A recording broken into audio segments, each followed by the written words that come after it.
শহরের যান্ত্রিক জীবন ছেড়ে যারা গ্রামে এসেছে তারাই গ্রামের সৌন্দর্যের প্রেমে পড়েছে। রূপকথার গল্পের মতো মায়া, মমতা আর অগাধ ভালোবাসায় ভরা, স্নিগ্ধতায় ভরা আমাদেরই সোনার বাংলাদেশ। আসসালামু আলাইকুম বন্ধুরা, কেমন আছেন সবাই? স্বাগতম জানাচ্ছি নওগাঁ জেলার বান্দাইখাড়ার পাশেই গজমতখালী ব্রিজ থেকে।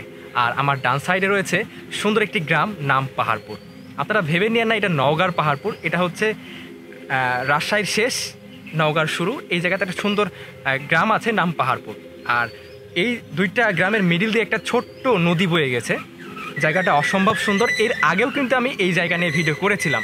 সো আবারও চলে আসছি, কারণ এখন এই জায়গাটাতে প্রচুর পরিমাণে পানি রয়েছে। তো চলুন আপনাদেরকে আবারও এই জায়গাটার সৌন্দর্য আপনাদের মাঝে তুলে ধরার চেষ্টা করি।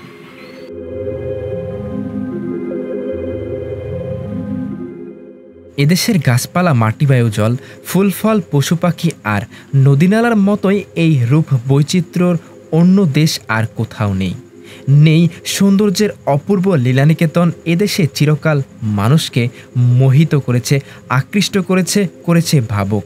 সত্যি আমাদের এই দেশ কত সুন্দর, এরকম গ্রামে না আসলে আসলে বোঝা যায় না।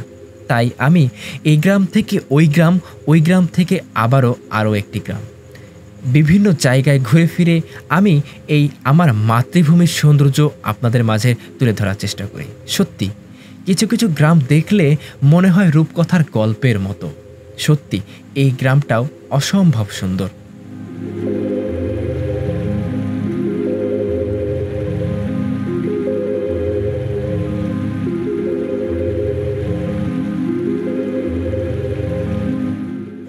কিছু কিছু জায়গায় ভালো লাগে বারবার, তবে এই জায়গার প্রেমে আমি নিজেও পড়েছি এবং আপনারা কি পড়বেন অবশ্যই কমেন্ট করবেন। সত্যি এই জায়গাটা অসম্ভব সুন্দর।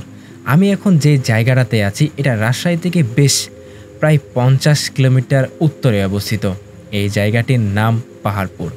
গজমতখালী ব্রিজ থেকেই আমার বারবার দেখা এখানকার সৌন্দর্য।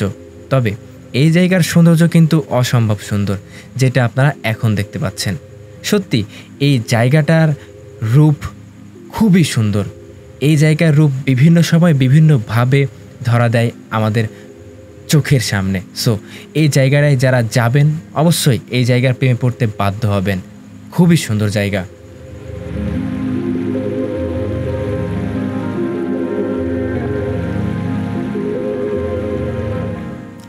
এই গ্রামেই রয়েছে অনেক ভাই বন্ধুরা, তারা বাইরের দেশে থাকে। তাই এই জায়গার কথা তারা প্রচুর পরিমাণে মনে করে, কারণ নিজের মাতৃভূমি, নিজের গ্রাম, এই জায়গাগুলোকে কেউ কখনো ভুলতে পারেনি। সত্যি এই জায়গাতে যারা প্রবাসী আছে, যারা এই গ্রাম থেকে যারা বাইরের দেশে আছে, তারা আমার এর আগের ভিডিওতে দেখেছিলেন, অবশ্যই সুন্দর সুন্দর কমেন্ট করেছিল যে আমার এই গ্রামটা আবারও দেখলাম আপনার ভিডিওর মাধ্যমে। সো আপনারা যারা দেখছেন প্রবাসী ভাই বন্ধুরা, অবশ্যই আপনারা এই ভিডিওটা শেয়ার করে দেবেন।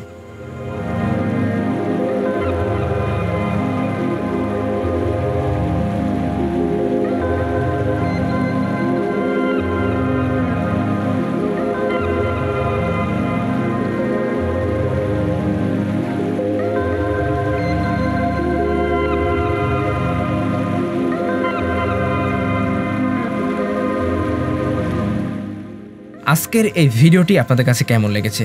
ভিডিওটি যদি ভালো লেগে থাকে তাহলে অবশ্যই আমার এই ছোট্ট ইউটিউব চ্যানেলটিকে সাবস্ক্রাইব এবং ফেসবুক পেজটিকে ফলো দিয়ে সাথে থাকবেন। দেখা হচ্ছে নতুন কোনো দিনে নতুন কোনো ভিডিও নিয়ে। সে পর্যন্ত ভালো থাকবেন, আমার জন্য দোয়া করবেন। খোদা হাফেজ।